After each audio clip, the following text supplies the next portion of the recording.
Урматтуу багбандар, дагы бир азыр кыла турган операциялар Алмурутта. Азыр муну байкасаңыздар,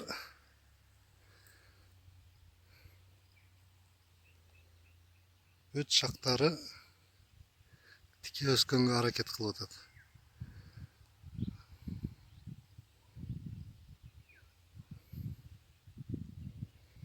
Ушул шактарды мүмкүн болушунча ичкери караган, кайчылашып өскөндөрдү жок кылып туруп, алып салып.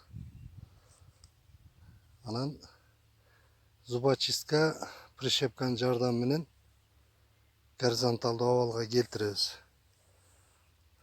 Бул келечекте тезирээк түшүмгө кирип,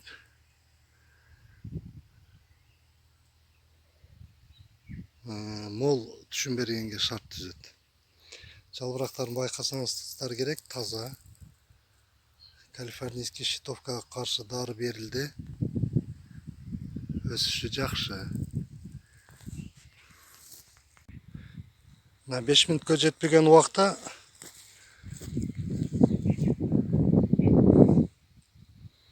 ылдыйкы шактарын да ийип койдук. Үстүндөгү шактарын байкасаңыздар болот му? Зубочистка коюлду.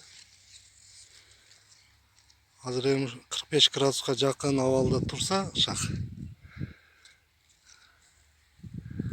боюна иштебейт, түшүм берүүгө иштейт. Мына ылдыйкы шактар кандай ийилгени, бул жерге зубочистка кое албайсыздар. Муну мындай бурап туруп, бир-эки бурап койсоңор, ичиндеги эмелер сынат да ылдыйраак калат.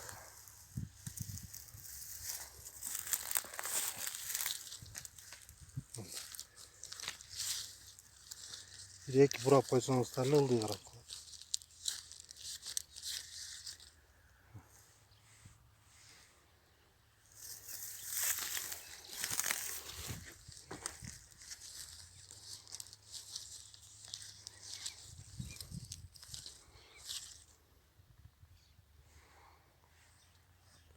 Ушул июнь-июлга жетпей, ар бир жалбырактын түбүнөн плодовый почкалар пайда боло баштайт.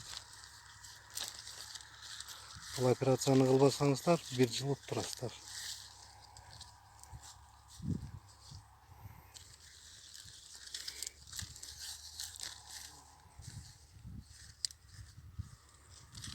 Ичкери карап өскөндөрдү монда кайрып